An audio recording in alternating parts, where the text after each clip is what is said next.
So welcome. This is the update call for Policy and Taxation Group supporters and Family Enterprise USA members. Appreciate you joining us today. This call is being recorded.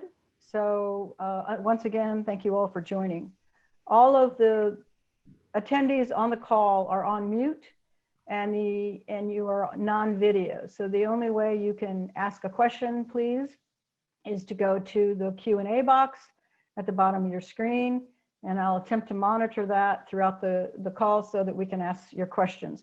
We'll take questions at the very end. We can take them after each speaker if you'd like to do that as well, assuming we all have time. For those of you who are supporters of Policy and Taxation Group or members of FEUSA, you will be receiving a summary of this call that is written by Brandon Ramon, and also you will receive a copy of the recording. If you're not a supporter of Policy and Taxation Group or Family Enterprise USA, we really encourage you to do so. And as you can see behind me, both organizations' websites, policyandtaxationgroup.com, familyenterpriseusa.com.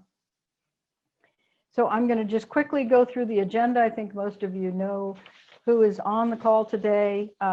Frank Luntz is going to begin by talking about the 2020 election update. That's going to be very interesting, especially in light of the events that just happened late last night with the President and the First Lady being diagnosed with COVID-19.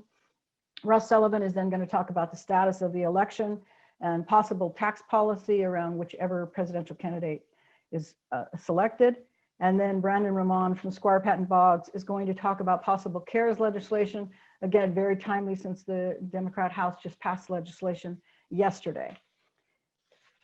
Quickly, I'll make just a minute or so about Policy and Taxation Group. As most of you know, we are working very hard to get sponsors on S-176 in the Senate and HR 5652 in the House. Both of these bills would reduce the rate of gift, estate, and generation skipping tax to that of capital gains tax and maintain step up in basis. It has been a struggle, especially to get Democrat sponsors. We have Democrat sponsors both in the House and the Senate that have indicated they would like to support, but they have not signed on yet as sponsors, and we suspect that won't happen until after the election or maybe even into next year. It is very important to get sponsors, to get help to continue to talk about this bill so that we're positioning ourselves for either a bill in December, which is possible, as you all know, 3 times before we've had a state tax legislation in December, and that would be during the lame duck session, or next year. So once again, doing this now 25 years, we have learned that you have to stay positioned and ready for whatever could happen. Family Enterprise USA, we conducted our survey this year. As we do every year, we had less families respond, family businesses, due to the COVID-19 pandemic. We have distributed those results to family business centers around the country, academics, media, think tanks, and we've delivered the presentation many times, especially to members of Congress and staff members. We're in the field right now conducting a COVID-19 very quick questionnaire. You've probably received it a few times. If you haven't filled it out, it's 8 questions. It takes literally less than 30 seconds. So we really encourage you to do that. In addition, at Family Enterprise USA, we are doing some very important research, economic research on family businesses, how many there are in America, how many family businesses there are, how many jobs they create, and how much GDP do they generate. This work has not been done since 2003. It is work that everyone has asked for. Members of Congress use it, staff members, think tanks, and media. And so we're very excited to have this work done, and it should be completed by the end of the year. So why don't we get to what's most important to everybody, and that is the election. I'm going to just share 2 slides with you before Frank talks, so that you all have a sense of something that is happening in the election, and that is that the voting matters. So Brandon or Russ, can you please tell me if you can see my slide?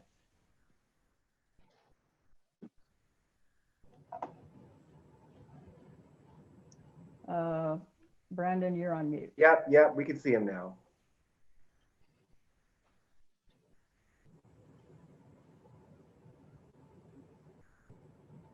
So you can see the slides? Absolutely. Yeah, we can see them. Okay. Voting matters. So the millennials, as you can see from this slide, hopefully more Gen Zs, millennials, and Gen Xers voted in 2018 than combined of the silent generation and the boomers. So once again, just in case my audience here, in 2018, the midterm elections, more millennials, Gen Zs, and Gen Xers voted than combined with the silent generation and the boomer generation. In addition,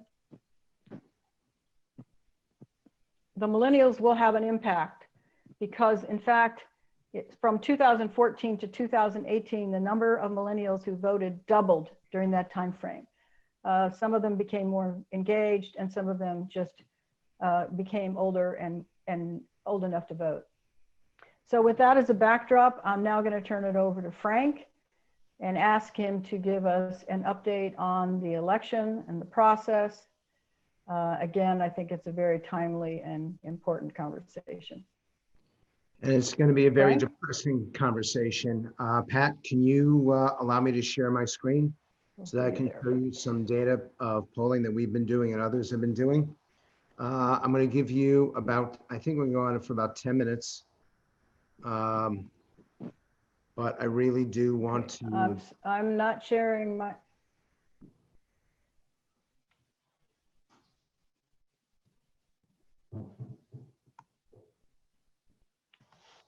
And I'll tell Frank, you what. we're struggling to hear you. Oh, it's because I'm not saying anything. Okay. When one is silent, it's actually very easy to not be heard. What I'm hoping for is that I can get my PowerPoint up. And this happens all the time. So this is nothing new. I did a Zoom call for almost 300 people, which is close to the maximum that you can have. And we just cannot get, and now actually Pat disappears. So that's not good for any of us. So in her effort to let me share the screen, now she's back, but she's only back in a photograph. Hey, Pat, that's a great picture of you, by the way. Guys, I won't share. I'll tell you what's going on. Number one is that Donald Trump is behind by 7.5 points, and that really is the margin. And even if there is such a thing as a shy Trump voter, Biden still has a lead of at least 5.5%. Number two, that in those swing states, which are the ones that really matter, you have to assume that Joe Biden is doing about 2 or 2.5% worse. We'll look at the other way, that Donald Trump does 2 or 2.5% better. So that means that in those key swing states, Biden is leading Trump by about 4.5%. Number three, the only way that Donald Trump catches up at this point is that he's got to do two more debates. And if in any reason, if COVID prevents him from doing that second town hall, and it is exactly on day 14, it's actually day 13 from when he first tested positive. There is the right of the debate commission to refuse Trump's participation. I actually reached out to them today. And from what I understand, they believe that Trump will be okay to participate unless he shows really serious symptoms from what happened. But if Donald Trump should for any reason not participate, you can assume that he's not going to be the next president because he's going to need 2 great debate performances. Number 4, Trump lost the first debate. Don't tell him that because he'll slug you. Don't tell him that because he's got COVID, so he's already pissed off. But in our focus group, and I urge you to go to YouTube, you can actually watch the whole thing. Pat, it was seen by 1.1 million people streamed live. It's the most that I've ever had who've seen me online. And if that wasn't enough, it was then seen by another 1.2 million people on YouTube. It's incredible how interested people are in the election. You can see what happened. Trump's behavior works for 10 minutes. It's acceptable for 20 minutes. It is a disaster for 90 minutes. And Donald Trump walked away from that debate with people really disliking him and the undecided voters not wanting to support him. I do not believe he gets, and the key in all of this is I do not believe he gets elected. I believe that Biden wins by a narrow margin, but by enough. Now, there's some other extemporaneous circumstances that are going to come into play, and I will do the Senate in a moment. Based on who is going to vote on the day and based on who is voting by mail, on election night, Donald Trump is going to win the election, and he's going to be up by 5 or 6 points. And everyone on this call is going to think that I'm an idiot. And as the votes come in and as the votes are counted, because Joe Biden is going to collect about 2 votes by mail for every 1 vote that Trump gets, I believe that the cross comes sometime on Friday, and that by Saturday or Sunday, it is pretty clear that Joe Biden has been elected president. And the only state that's the exception to this is Florida, because Florida is the one state that counts votes by mail ahead of time. So you'll know pretty accurately how Florida is going to turn out. And if Trump loses Florida, then he loses the election. If Trump loses Ohio, then he loses the election. If Trump loses both Wisconsin, Michigan, all 3, and North Carolina, he cannot win the election. And in fact, Pat, if you would like, I will put out my election guide in a couple weeks. I've done this for you guys every 2 years, but I want to know that it's not a waste of time because it takes me hours to do it. I have to check out how the votes come in. I have to check out various polling. It basically is about 15 minutes of research per state. And you guys are going to want to know the Senate and the House and what's going on. So please poll your members and ask them if they want it. If they really do, I'll do it for you. But it is about a 5-hour project for me, and I'd rather not do it unless they want it. And that's basically an hour-by-hour guide of what to look for. The reason why I believe that it's going to take that long is because of the votes being counted and how they're counted. And the other part is that the Biden campaign has already hired over 600 lawyers to fight it out in every state that looks close. Trump is way behind. They've got about 350 lawyers so far. But you realize that the election is going to end up in the courts, and eventually it's going to end up in the Supreme Court. So we are going to have a shitstorm. And because I'm not on TV, I'll use that language. It is going to be that bad. Now, just as I say Trump loses, Biden wins. In the Senate, if we had had this conversation 10 days ago, I would have said that it was a 50-50 that the GOP would keep the Senate. Now I think the odds are less than 1 in 3, and here's why. The GOP will be successful in putting a member of the Supreme Court, putting 1 more member on. And Mitch McConnell understood what he was doing when he was sacrificing Susan Collins, because in the end, there'll be enough Trump voters who will not vote for her reelection, even though they're voting Republican for everything else, that they'll be so angry with her for not backing him on that Supreme Court vote, that I believe that she will be the 50th vote, the 50th Senate position. The Republicans right now are likely to lose Colorado, Arizona, and North Carolina. Now, all 3 of those states, there could be a comeback. But I believe in the end, when all's said and done, the GOP loses those seats, but it wins in Alabama. Therefore, that gives them a 51-49 lead. If they don't lose any more seats, they keep the Senate. However, because Collins was that key vote, and because she said so publicly rather than waiting, she should have said, I am not going to say anything. I'm not going to prejudge anything. We're going to wait, and we're going to have a discussion about this, and then we're going to decide what we're going to do. Because she moved too quickly, those Republicans will abandon her. The Democrats win that seat. It is now a 50-50 Senate. The Democrats don't have to win anything else. And that gives them the majority. And what's interesting is the Republicans could organize on the 3rd of January and for 3 weeks. And then when the vice president is sworn in, they have another vote, and then the Democrats take control of the Senate. In terms of the House, my expectation right now, I know that the chairman of the National Republican Congressional Committee is publicly projecting the GOP will pick up between 10 and 15 seats. I don't see it. In fact, because of Trump and how he's not caught up, I actually see the Democrats gaining between 0 and 5 seats. So that's going to give us a Democratic-controlled House, Democratic-controlled Senate, and Democratic control. I know I go in and out. There's nothing I can do. Hopefully you can hear me more than you can't hear me. Brandon, what percentage? I'm going to ask you a quick question. What percentage of what I'm saying can you hear? I can hear 100% of it, so it's good for me. Okay. Well, Yeah, then whoever. Pretty good, Frank. Okay. I'm stuck here. By the way, behind me, I want you to take a look at that. That is a poster of FDR, an original poster of his message to America in 1940. And I've got a collection right here of, if I can show it, these are ribbons for William Howard Taft. I've got a collection here of Teddy Roosevelt, which I'll show you really quickly. There is a private collection that's being put together for me that is combining two separate private collections as well as my own. It's going to exist in Washington, D.C., and I'm going to invite everybody from your organization. The next time you can do a board meeting in D.C., you'll actually come to my home and you will see the best private combined collection anywhere outside the Smithsonian. The most amazing stuff I'm collecting. And I'm going to need it, and you're going to need it, because we are going to have a shit show, not just in the next two debates, but in the House and Senate and White House. Because if the Democrats get control, if they win one more seat, and that seat would either be Iowa or Montana, if they win either of those seats, and maybe even Georgia, then they will have enough votes to end the filibuster.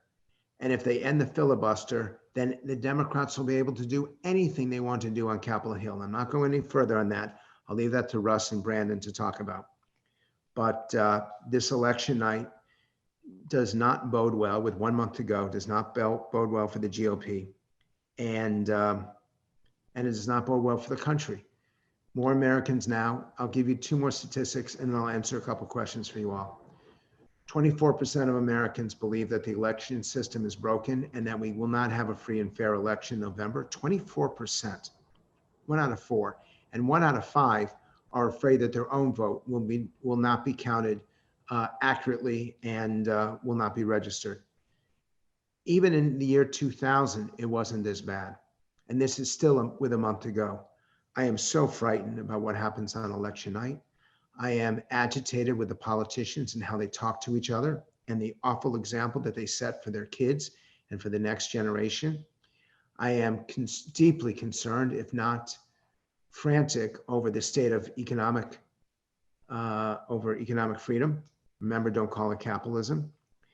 And I'm going to seek, with your help, and Pat, I need to get you a document to chart a path from election night that will save our economic freedom and do everything that it can to prevent a rollback of the gains that you all had made over the last 4 years, basically, in your efforts on Capitol Hill.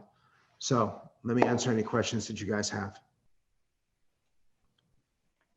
Okay, Frank, I don't see any Q&A yet, but I, first of all, want to thank you for the very generous invitation to be in your home in DC. I'm sure it's like your home in LA, which I've been in many times, and it's absolutely fantastic. So we definitely will take you up on that. We hope to get together with our supporters and our members in Washington, DC, and we will definitely do probably a dinner or something the night before at your house. It's always amazing. And yes, I will poll the members, but I'm absolutely certain, Frank, that they're going to want your memo around how you see the voting and what are the things to be concerned about and what are the various possible election outcomes, as you've just articulated. And I will tell them all, as you just alluded to, we are going to be doing, through Policy and Taxation Group, a post-election poll and work with Frank. He's going to get me a paper write-up on it right now, and we're going to need funding for that. So this is very, very important work. You know, we've done in the past. We really need it to strategize going forward. And so if you are going to be supportive of our work, please, when you get that email, please let me know. So Frank, we have a question from Jamie Richardson, who says, do you think Trump will lose Florida? No, I think Trump wins Florida. And I think in the end, Trump wins Ohio. But if either of those two states should be lost, then he'll have an impossible time winning the election. The state that I would tell you to watch, the first one that comes in at 7 p.m. is North Carolina. There's some states that Republicans cannot win without winning it. And North Carolina is one of them. Florida is the second one. And Ohio is the third one. And if the GOP should lose any of those states, you can expect that Joe Biden's going to win. The reason why I tell you to look at North Carolina is that if Tom Tillis should win his election there, he's running for re-election in the Senate. If Tillis should win, then Republicans have a chance of keeping the Senate that night. And if any of you want to know where I recommend you donate, the races that are really on the edge, Tillis is one of them. I would send you to Susan Collins, even though I think that she's mortally wounded. And I would send you to Montana, which is Steve Daines, is running for re-election against a moderate Democrat, but a very popular governor. And right now the battle is for control of the Senate. So if you just ask for 3 states, North Carolina, Montana, and Maine will make the difference. And I'll answer one question from Linda Mack. What could change my vision? Donald Trump has to stop being a jerk, which I don't know if he can do. He's got to start being just a little bit humble and a little bit empathetic. He's asked to stop interrupting Joe Biden. And frankly, he's got to explain the difference, which is a simple 1-minute monologue. Joe Biden will raise taxes on Social Security. I won't. Joe Biden will limit our use of American energy. I won't. These are all things that Joe Biden has said. He actually has to do that kind of comparison and force Biden to defend his record. The problem is that's not the advice that Chris Christie gave him. He was way over caffeinated during the debate, and it hurt him because Trump is used to being that way for short bursts. He's not used to being that way for 90 minutes. Let's do one more. And Russ, you may have one, and Brandon, Okay. you may have one. Yeah, so first of all, I want to tell you that Catherine Fawcett from the Institute for Family Business in Maine says she's voting for Susan, so that's a good thing. And then Wally had asked Frank, do you think the election will end up in the courts? If so, will there be a final decision? When will there be a final decision? And how will Trump handle that post-election? Yes, I do believe it's going to end up in the courts. And my fear of having one vacancy is that you would have court decisions decided by 4-4, which means that whatever the lower court decided would be accepted as law. And you could actually have contrary, directly conflicting decisions. The Pennsylvania government is controlled by the Democrats. Florida is controlled by the Republicans. Both of them, you could have challenges that make it all the way to the Supreme Court. And if the court were deadlocked, you can actually have Florida deciding one way, Pennsylvania deciding the other, and what a mess that would be. And I don't think that that's good for the system. And that said, I also don't think that jamming a Supreme Court nominee through with an election that will, in the end, be 1 week away, that's just not cool. And we keep playing to the worst common denominator. We keep going lower and lower with every election cycle. Look, our country is worth defending. Our country is worth believing in. But with every passing year, I see us do things that I don't understand. And I don't want to try to explain to my students from across the globe, yes, this is how democracies function. Pat, you and I have now known each other for a quarter of a century. And I never dreamed that our country would be doing things this year that it's doing. You and I met in 1995. And this is not a political system that I really want to be defending, not at all. And one last point, I was at the debate. I was lucky enough to go, my very first live debate in Cleveland, and I've just been invited to Miami. So if I got to go down with the ship, it's like, if I have to die, I want to die on the Titanic. So at least I get a chance to experience something that is fascinating. It took me 10 minutes to be disgusted by it. And there are honestly a couple times when I thought of standing up and shouting out, "You guys suck." But I didn't do it because I'm not quite ready to die yet. But I want you to know that it did cross my mind of just standing up and heckling the hell out of them. And I know them both. So I would have been identified. And the moderator knows me. So they would have been like, that guy yelling right there, that's Frank Luntz. I would have been a hero. I would have been a hero of the country because of what we saw right there. So let us hope that in these last 30 days, they act like the adults that we expect them to be, and they act like the leaders that we need them to be, and not like spoiled children, or as one of my focus group respondents said, not like elderly people fighting over the last cup of pudding. That's my rant. So Russ or Brandon, do you have one last question for Frank? I do. Frank, in 2016, I believe that all the states that went with Trump elected a Republican senator, and all the states that where Clinton won a majority voted for a Democratic senator. Do you expect that trend to be sustained this time, or do you think Americans will sort of split their ticket a little bit more? I don't, unless they run a campaign, which they would have to start to do right now.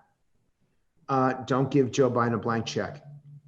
If they're going to run that campaign, Donald Trump's going to go nuts, and he'll be pissed off, and you'll hear his head explode. But the GOP in those states have to ask a simple question. Do you want Joe Biden to be able to pass anything he wants to pass? Do you want to give him the ability to expand the court? Do you want to give him the ability to end fossil fuels? Do you want to give him the ability to prevent fracking, to raise taxes as high as he wants? If you want to, give him a Democratic Senate. If you want to put a check on him, put a check on him. But that requires, that kind of campaign, we've been testing it, requires about a 5 or 6 day leeway. And when Donald Trump hears that they're doing it, he'll go batshit crazy on that state. So I don't know how to stop it, honestly. Okay, Pat, I'm giving it back to you. Okay. Thank you very much, Frank. I know that you have to leave, so really appreciate you joining the call. Let's be in touch. I'm anxious to get the memo on the post-election work, and we're anxious to hear from you in terms of your ideas about the election itself. And let me make one other Thanks, offer, Frank. because I know, hold on, because I've Okay. known you guys so much. And we'll have to do a quick call, maybe 15 minutes, 20 minutes. But if you want to schedule a call on that Monday before the election, I'll commit 20 minutes to you to go through and just to take questions. And you'll just tell people, call in if you got questions, you want to hear it, and we'll just go question after question after question. But I'm happy to do that if your members would find that helpful. I'm grateful for all that you have done. I'm grateful for your willingness to be involved. I'm grateful for you not giving up, because I've come very close to giving up. I'm glad that you got Pat to come back into this process, but I expect that you'll only have her for a limited amount of time. So let's see what kind of work we can do together.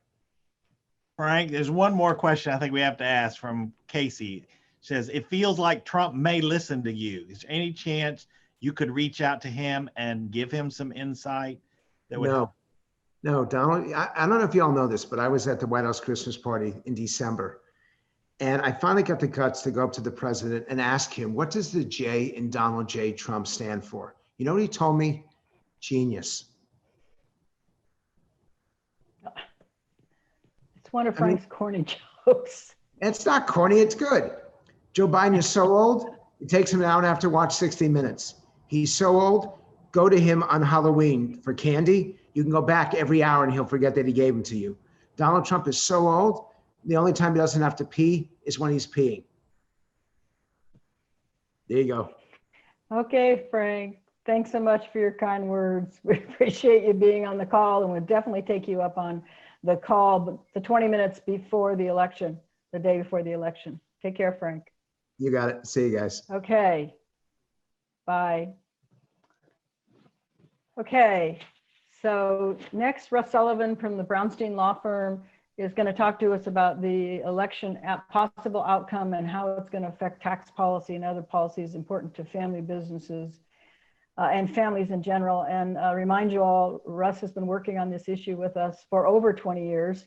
And he has been very, very helpful on our issue as well as many issues, and very well respected on the Hill by both parties. So Russ, over to you. Great, Pat. And I'm going to ask you while I do my intro to try to look at the screen again and see if you can enable me to share the screen because it's reflecting that the host has disabled me. Okay, it's just for screen sharing I did enable you all. There you go. Okay, I did enable you all, but for some reason, Zoom actually closed down on me a little while ago, and it must have. So you should be good now. Try it now. Sorry. Okay. Yeah. My internet's been going in and out. So if some of you are having issues, that may be part of the problem. Well, we'll try here. There we It go. says we're viewing your screen, so you should be good. All right. Can you see election outlook? All right. I'm not going to cover We can see the it. Yeah. I'm not going to cover the election too much because Frank did, but I may hit a couple of things here that were not in his principle. As you can see, Biden has been ahead in most national polls, as Frank set up. I will stop here on the swing states. You can see some of the ones he mentioned: North Carolina, Florida, and Ohio in the toss-up category that come in early that are a good test for who will win, because Trump needs to win really virtually all of these toss-up states that are in the gray in the middle of this slide. So Russ, just FYI, you are in. Russ, you're in your notes options. So if you go up to the top of the screen where it says view options, Okay. I'm gonna have my you technical should be able to assistant switch it. sort of try to find that, but I don't care. But in display settings, Yep. all right, if not, just that's all right. Just go through it like you have it. It's fine. Actually, I don't think I have anything in my notes, so it'll be fine as long as There people you can go. see the slide. All right. Okay, So the next point is how it's difficult there you go. You're good. for President Trump in this race. If you just look at history, when the country has not been in a recession within the last 2 years, the incumbent always wins re-election. But when there is a recession, generally they do not.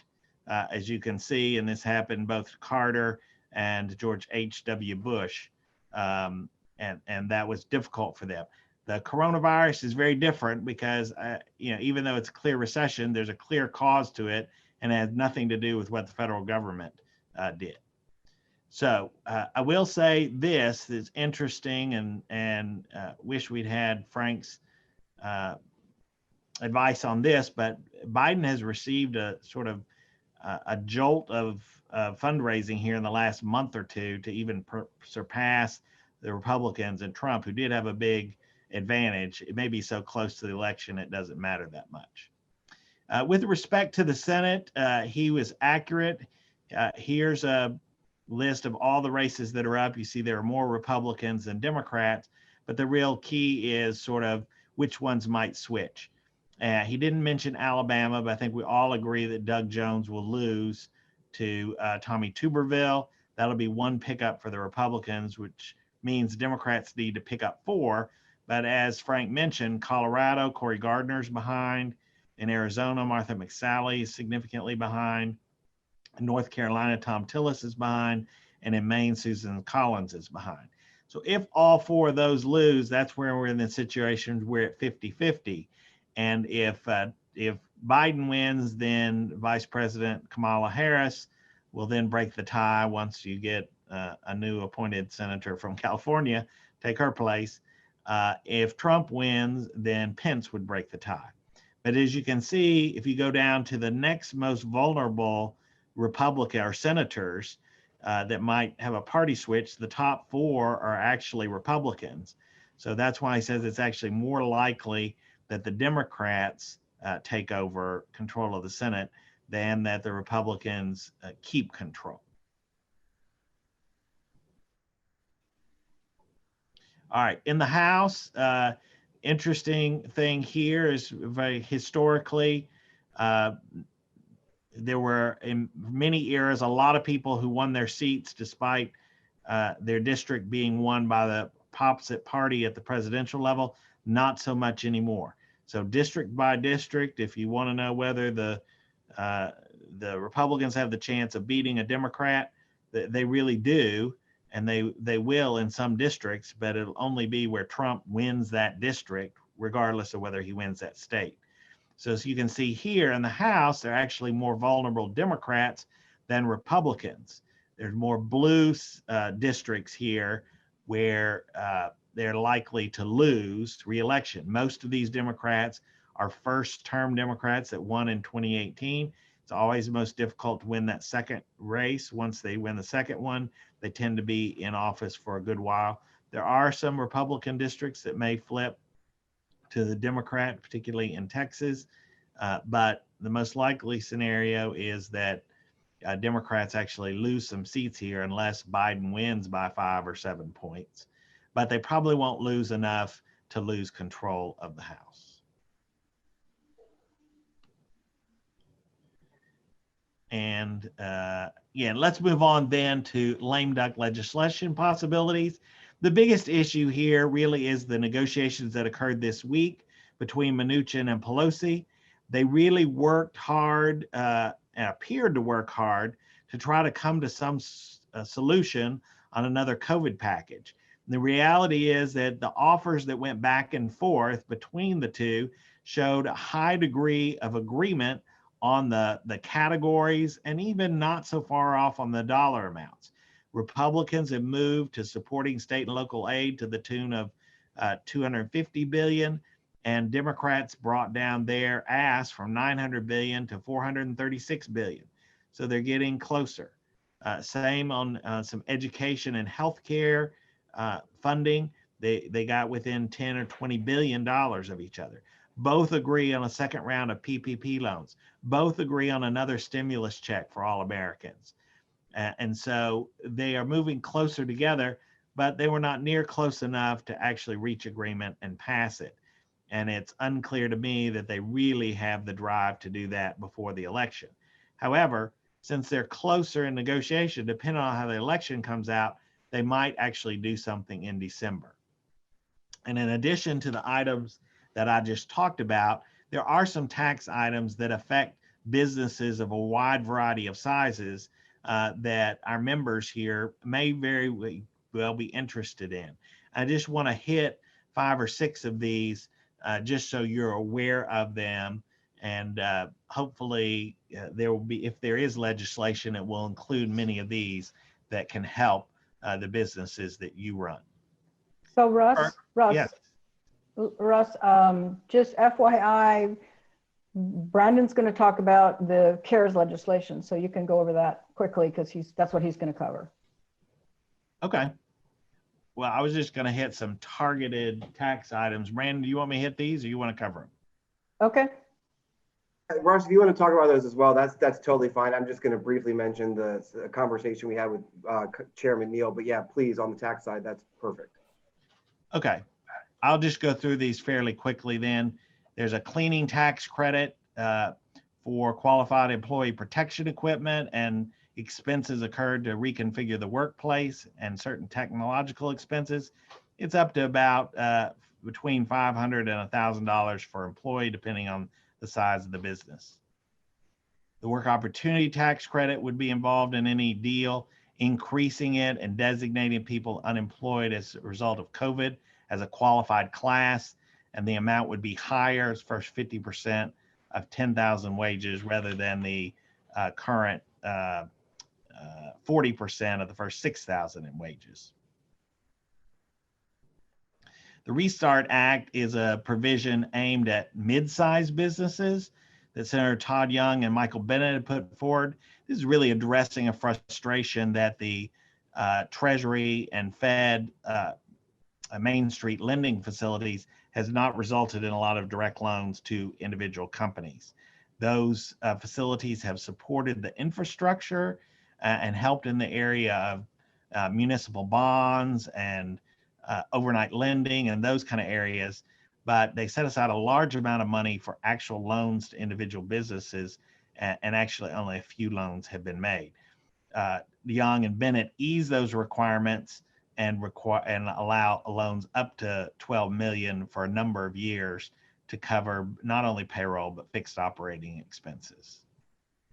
The general business credit is also a proposal that's been a little bit under the radar, but aimed at effectively giving people loans because it allow them to accelerate general business credits that they cannot take in 2020 and probably 2021 because they don't have a profit, but go ahead and make those refundable on a one-time basis to allow companies to actually get that money in advance, which in effect is an interest-free loan. And then there are a number of real estate tax proposals. If your company is going to be involved in some restructuring of your debt, then you have to look out for the possibility that you would have cancellation of debt income as a part of that restructuring. And in the Great Recession, we allowed a deferral of that cancellation of debt interest for 5 years and then a payout over the subsequent 5 years. Similar proposals are being put forth this time, including one to just allow you to reduce the basis in your assets, and then you only recognize it if you do dispose of those assets. That's it. So let me Okay, thank you, Russ. get out of the screen share. Questions? Do we have questions for Russ? I don't see any in the Q&A right now. Well, actually, I have one for Russ, just in terms of the tax piece, if that's okay, Pat. So, Russ, Okay. obviously you went through some of the proposals that the Democrat, that are being discussed in terms of tax policy this year, but what do you see as the reality? What is the likelihood, if you're going to put a percentage on it, of some of these tax proposals actually being enacted at some point in 2020? Well, Brandon, I think it depends on the outcome of the election. If Biden wins big, then what he will tell the congressional Democrats, it'll be the same thing that Obama said when he won and George Bush said when he won, which is, don't do anything. Let's wait till we're in charge, and we will enact all these under our watch when we're in control. Now, that would normally be the reaction. However, if the economy is suffering greatly in November compared to right now, they may very well say, look, we've got to get something done now, and both sides may come together to do something, particularly since they've negotiated and are fairly close. The same would be true if Trump wins and Republicans take over the House. In that case, they're not going to be in a hurry. It would be a vindication of their go slow approach on all these issues, and they would wait till 2021 to decide. If we have a split decision again, that's actually the most likely scenario where they say, well, let's go ahead and get this behind us, and next year we can work on infrastructure and energy and all the other issues that are going to be coming up.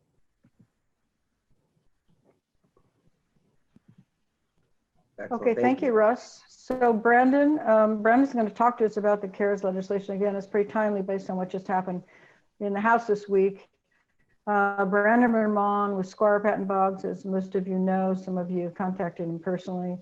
He and I have been working 5 or 6 years now together on this issue, and he is amazing and very responsive and incredibly helpful. So Brandon, I'm going to turn it over to you. Thank you, Pat. And let's see, are you able to see my slides on the screen? Yes. Okay, great. Let me see if I can just get it to go to the right. Yeah, I think you want to do from the start, from the beginning. Yeah. I'm trying to get it to go. My PowerPoint is having a little bit of an technical issue right now. It's not.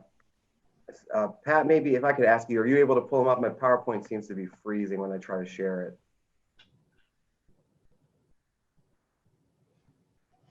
Okay. Thank Yeah, I you. don't know how to. Yeah. Okay, it's going to stop you from sharing. So Yeah, okay. I stopped. So while Pat is doing that, I'll give just a little bit of background. So we've talked with everyone about this before, but you'll recall that in March of this year, Congress enacted the largest economic stimulus package in our nation's history to provide economic relief to individual taxpayers, businesses, both small and large, state and local governments, and a wide variety of other kind of incentives to help keep the economy going. And so, Pat, if you'll go just to the second slide, I'll walk through the timeline, because we've seen some developments here, as Pat referenced earlier in the presentation. But after the Congress passed the CARES Act, they've been slowly implementing the various policies included in it, and have since then tried to put together another economic stimulus bill, but have thus far been unsuccessful in doing so. Pat, I'm not seeing the slides up on the screen. Are you able to click into slide 2?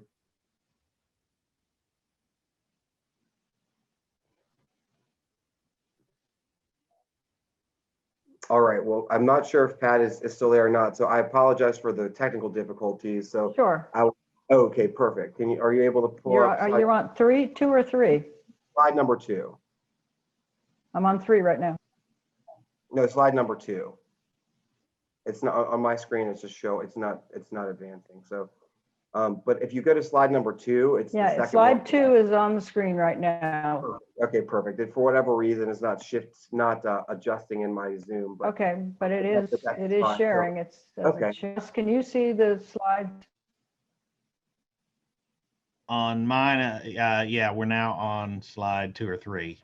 Federal government response. Russ, you're on mute. Can you see this slides?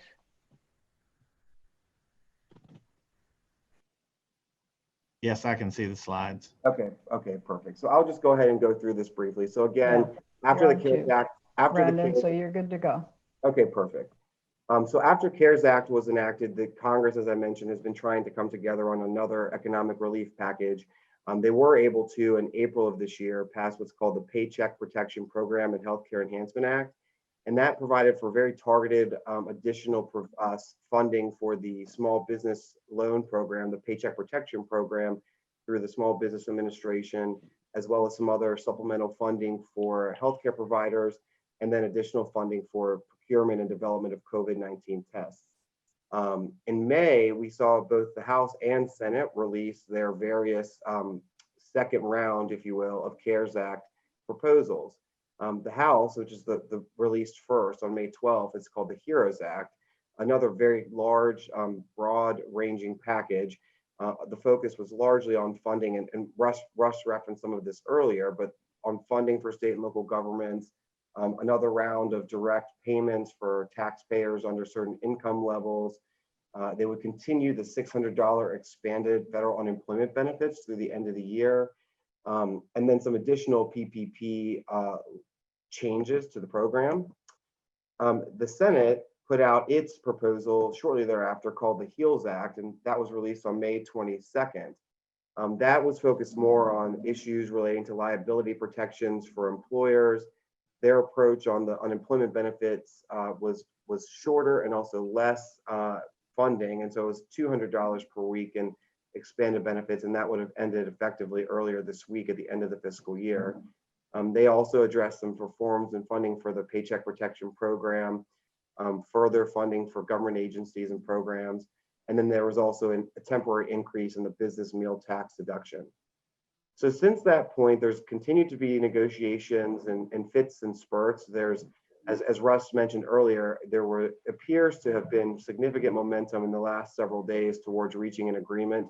I think the largest sticking points right now remain what the actual liability protections for employers would be, as well as how much funding to give for state and local government aid. So in terms of the most recent developments, again, those are the kind of key sticking points, but to kind of show you where people have been in their most recent offerings, the Senate Republicans several weeks ago released an updated version of their relief package, and it was cut down from about 1.1 or 1.2 trillion to $300 billion, focusing on very targeted measures. The White House has said it can support up to $1.5 trillion in economic relief in this next round of stimulus. And then the House Democrats, as I mentioned earlier, had previously released the HEROES Act, and they released a new version of that last week that is about $2.2 trillion.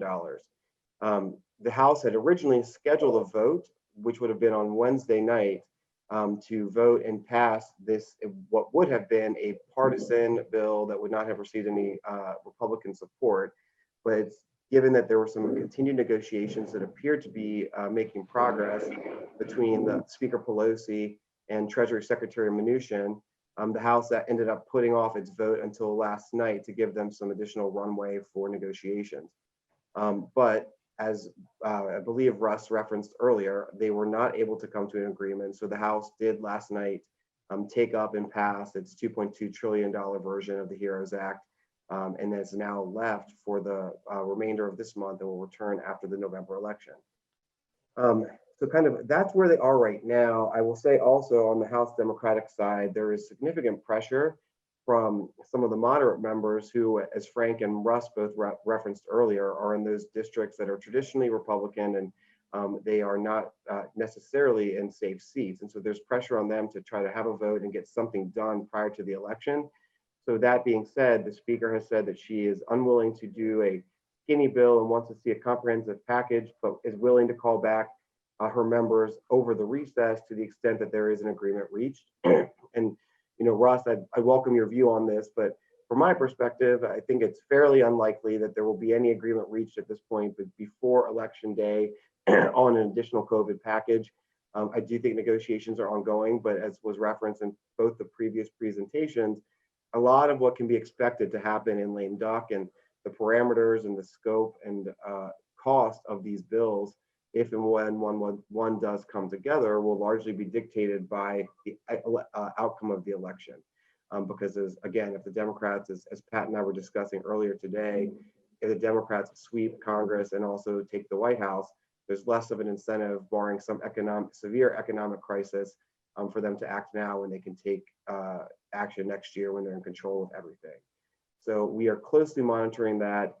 In terms of other updates, again, in terms of potential opportunities for tax policy, the House this week, the Senate this week passed, and the President signed into law early in the morning of October 1st, a federal government spending package that extends the government funding through December 11th to keep the government open, leaving the Congress a little over 2 months to reach an agreement on a longer term spending package. We had recently organized a fundraiser with Ways and Means Committee Chairman Neal, who referenced a desire to get a tax package done at some point this year. And Russ has already talked about those opportunities, but it's possible that that could be included in a year-end spending bill. So we're closely tracking that and looking for any opportunity we can to advance tax policy priorities for the Policy and Taxation Group, and also to protect against any poor policy choices that some may try to include in any legislation. So that's the current landscape of where we are. We should know more again of where this next economic relief package will head after the election, but don't anticipate any additional updates until then. So with that, Pat, I will turn the floor back over to you unless there's any questions. Okay, so I'm going to ask both of you questions that were in the Q&A that were posed to Frank, but I think you guys may have an opinion about it. And that's one of them is by David Gerhal. It says, he asks, if this election goes to court, what is the timeline? Do either of you have opinion about that or ideas about that? I do have an opinion, but it's based all on the experience in 2000. And what happened there is all of the courts up and down moved quickly, set aside all other proceedings that they were considering in order to get Bush v. Gore or whatever it was to the Supreme Court in time for them to make a decision quickly. And I think that would occur again this time. It may be more complicated this time, as there will be more likely to be more lawsuits in various states, maybe with different focuses rather than just being the Florida election and sort of which ballots are count and not count. And so that may make it more difficult, but I think the judiciary will do that for the good of the country. We'll figure out some way to get that done before January 20th. Yeah, and I would agree with that. I mean, obviously, having an uncertain outcome of the election is not good for anybody, and so I would imagine we do it in an expedited basis. Okay. So another question that we didn't get a chance to ask is from Mike Hamra, and he asked about the governor's races. What do you see happening in the governor's races? And specifically, he's from Missouri, so the Missouri Parsons versus Galloway. Do either of you have any thoughts on the governor's races and any indication in terms of what's happening in Missouri? Well, Mike, I don't have any particular guidance in Missouri. Luntz probably does. What I will say is this, that unlike the close tie that Frank talked about between the presidential race and the Senate races, and the same is true with federal House races, that sort of nexus has not evidenced itself with respect to the presidential race versus governor's races. In other words, there have been a number of circumstances where a state will vote for the Republican for president and for a Democratic governor, or vice versa. And so I expect we'll see a lot of the governor's races decided in the same way that the presidential race will be decided, based on the perceived performance of that governor in managing the COVID crisis in their state. And therefore, we could see a wide variety. We could see some Democrats who lose as a result of how they handled it, and Republicans win as a result of how they handled it. We just don't know. I think it'll be a variety.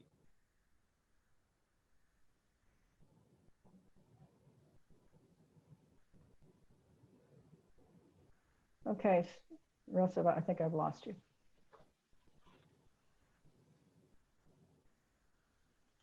Okay, so the last question, because I can't hear Russ speaking, is from Steve Hardig, South Carolina. How does South Carolina play into this election process? If any of you have any insight into that. And Russ, I think you're on mute. Well, South Carolina is actually a surprise right now. The polls are close there in terms of Trump v. Biden versus Biden within a few percentage points. And in addition, the Senate race, Lindsey Graham versus his challenger, Jamie Harrison, is also very close, with Harrison raising more money than Lindsey Graham in recent months. Despite all of that, most people who are experts, including Frank, would say that those voters in South Carolina are going to vote Republican. Trump will win re-election there. Lindsey Graham will win re-election there. It may be closer than it has been in past years, but Republicans are likely to prevail in that state. Certainly, I think Frank would say, if on election night South Carolina goes for Biden, it is a whitewash across the country. It'll be a 40-state, victory by Biden in that context. Okay, well, thank you, Brandon. Thank you, Russ, very much for joining us on the call. Thank you for everyone participating in the call. We will do this call as Frank offered today on November 2nd, and the day before the election. I will get it scheduled. It'll be 20 minutes. We can just ask Frank questions. I think it'll be very insightful. We also have another call scheduled on November 9th. I'm going to keep that date on November 9th unless there really is nothing to talk about, because we have no clue as to what happened in the election. But as of now, it's 10 o'clock Pacific time on November the 9th, and you'll be receiving information about that shortly. As I mentioned already, we will have this post-election work that we're doing with Frank. We will begin obviously after the election, but all of the survey questions are done in advance. Really appreciate your participation in that. I also want to apologize today for the technical issues. I don't know, they seem to be more extensive than ever today. So that is what's the problem with having Zoom calls, is everyone's having Zoom calls. So thank you all for joining. Thanks again, Russ and Brandon, for your participation. I hope you all have a great weekend. Take care.